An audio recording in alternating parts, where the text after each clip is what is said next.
Oi, gente, tudo bem? A gente vai começar aqui mais uma aula sobre taxonomia. Então, taxonomia ou classificação biológica.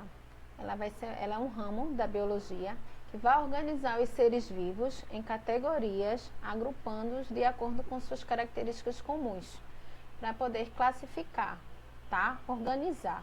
Então, é usado dentro da taxonomia uma nomenclatura chamada nomenclatura científica, que vai facilitar a identificação dos organismos em qualquer parte do mundo. Até hoje, os biólogos usam essa classificação desde quando ela foi criada por Linneu.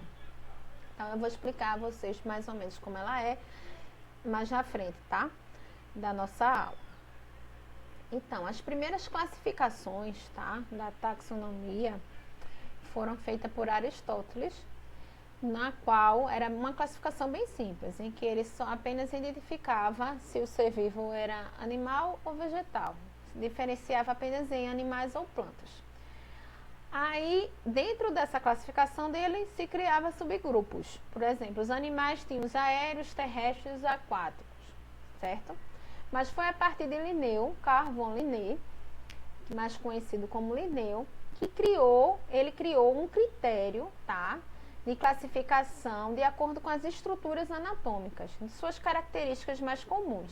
Então, ele desenvolveu para isso também uma nomenclatura, uma forma de nomear as espécies, que a gente chama de nomenclatura binominal.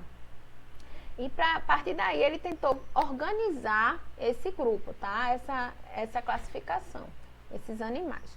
E ele publicou essas regras da nomenclatura, né, da espécie e tal, numa publicação no seu livro chamado Sistema Naturae. Então, Carl von Linné, ou simplesmente Linneu, ele era um botânico sueco, e em 1735 ele propôs a classificação dos seres vivos em grupos, tá? Ele tentou organizar. Então, esses grupos ele chamou de táxons. Daí vem o nome taxonomia. Então, em seu trabalho intitulado Sistema Naturae, ele sugeriu a classificação em reinos, como sendo a maior abrangência, denominando esses reinos da maior abrangência até a menor, tá? Essa menor seria aonde ia ter a espécie, tá?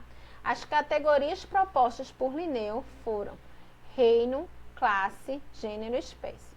Atualmente, a gente, além dessas categorias, a gente também tem dentro o reino, o filo, a classe, ordem, família, gênero e espécie, tá? A gente tem duas a mais dentro da classificação que Linneu propôs inicialmente.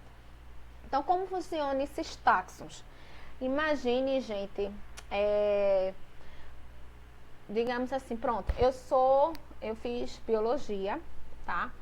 Mas a biologia, ela é uma área muito abrangente. Dentro da própria biologia, a gente tem outras áreas dentro da própria biologia, tá?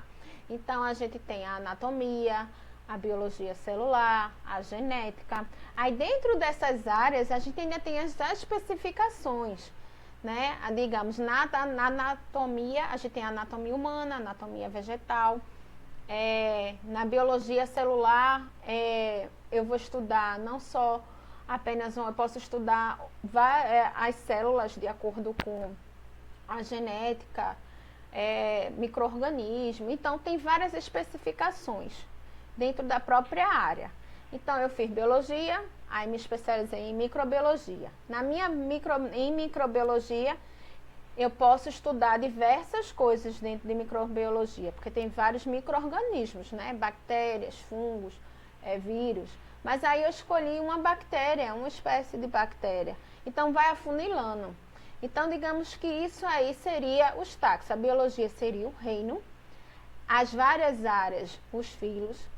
Dentro dessas várias áreas, as ramificações dessas áreas seriam as classes, e assim vai afunilando até eu chegar a uma espécie específica que eu quisesse estudar, certo?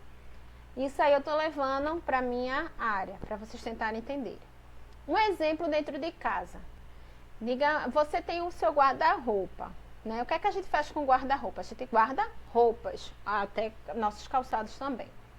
Então, guarda-roupa, o gênero maior seria reino, tá? O taxo maior é o reino, guarda-roupa em si. Mas dentro do guarda-roupa, a gente tem diversos tipos de roupas, né? Tem as roupas íntimas, tem, digamos, as camisas, as calças, os calçados, alguma coisa que você goste, aquelas roupas que você gosta mais. Você pode também classificar de acordo com as cores. E assim você vai dividindo isso aí, vai afunilando até chegar, por exemplo, na roupa que você mais gosta. Então, essas subdivisões que você pode colocar dentro do seu guarda-roupa seriam os taxos. E que você vai dividindo em gavetas, por exemplo. Até chegar naquela roupinha que você mais gosta, que é o menor, que seria a espécie. Então, o maior vai ser o reino e o menor vai ser a espécie. Quanto mais vai afunilando de reino, filo, classe, até chegar à espécie, o grau de parentesco vai, certo? Diminuindo, certo? Vai aumentando aí no caso da espécie. O gênero é o que vai ter o grau mais próximo. Espero que vocês tenham conseguido entender, tá? Bom, então o reino é a maior unidade de classificação biológica, certo? Ele vai agrupar também os filos com características semelhantes. Os filos, por sua vez, eles vão agrupar as ordens semelhantes.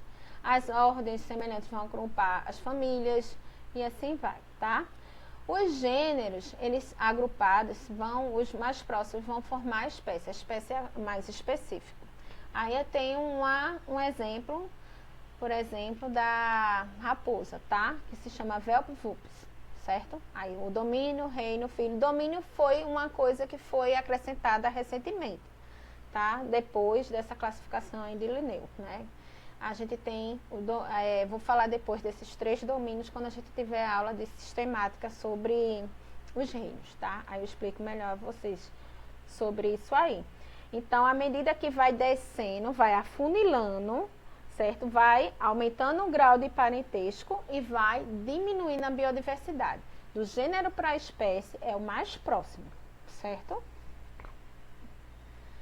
Regras da nomenclatura binominal. Então, imagine, você vai dar um nome a um ser vivo.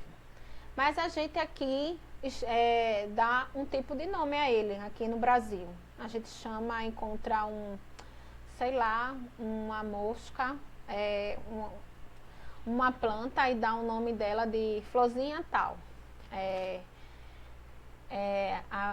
Rosa, uma rosa mais bonita, sei lá, rosa azul celeste. Aí dá esse nome, tipo aqui no Brasil. Aí chega lá no Japão, esse nome é escrito de outra forma. A linguagem que eles dão para azul, por exemplo, é outra coisa. Chega nos Estados Unidos, a língua de lá também é outra. Chega na França, é de outro jeito. Então, se fosse cada país que descobrisse sua espécie e fosse colocar em sua língua, em sua forma, como ele chama, sua região chama, a gente ia estar meio que uma coisa bagunçada, né? O nome dos seres vivos. Ia ficar meio desorganizado, isso aí. Então, ia acabar que uma espécie que foi descoberta aqui, como ela tem um nome diferente, você encontrasse ela em outro local, a mesma espécie, você ia classificar de outra forma. Aí, poderia ter uma espécie classificada com 2 nomes diferentes. Então, para organizar isso aí, até hoje, desde a época de Linneu, que Linneu criou a nomenclatura binominal, até hoje os cientistas usam essa regra, que é para organizar esse tipo de nome. Então, se um ser vivo foi classificado aqui, esse nome vai ser reconhecido em qualquer parte do mundo. Então, a linguagem que eles escolheram foi em latim, porque é uma língua morta, mas que é utilizada na nomenclatura científica. Além do latim, todos os nomes têm que ser escritos em latim. Esses nomes, eles têm que estar destacados, ou de forma em itálico, ou sublinhados, tá? Mas tem que estar destacados. A primeira palavra, que a gente chama de epíteto genérico, ela tem que estar em letra maiúscula. A segunda, que a gente chama de epíteto específico, ela tem que estar em letra minúscula, tá? É regra. Então, latim, destacado, itálico ou em sublinhado, tá? E a primeira palavra vai estar em letra maiúscula e a segunda em letra minúscula. Caso haja uma subespécie, a terceira também é em letra minúscula, tá? Sempre a primeira, que refere-se ao gênero, vai ser em letra maiúscula. Então, aqui eu tenho alguns exemplos, né? O milho, Zé mais, a gente tem aí o primeiro nome, que é em letra maiúscula, e o segundo em letra minúscula. Homo sapiens, nossa espécie, primeiro nome em letra maiúscula, segundo em letra minúscula. A mosca doméstica, musca doméstica, primeiro maiúsculo, segundo minúsculo. A batata inglesa, Solano tubero, também está aí, tuberoso. Primeira maiúscula, segunda minúscula. Então, é escrito dessa forma, tá? Outro exemplo aí, pantera, léo, pantera onça, tá? Tem os mesmos gêneros, pantera, pantera, só que são espécies diferentes, certo? Pantera é onça. Então, o primeiro nome a gente chama, que é o gênero, refere-se ao gênero, o segundo refere-se ao epíteto específico, que é o que vai designar o nome da espécie. A espécie é formada pelos dois nomes. Bom, essa foi a nossa aula, tá, gente, sobre taxonomia. Espero que vocês tenham entendido. Qualquer dúvida, deixa aí nos comentários. E até a nossa próxima aula. Até mais, gente.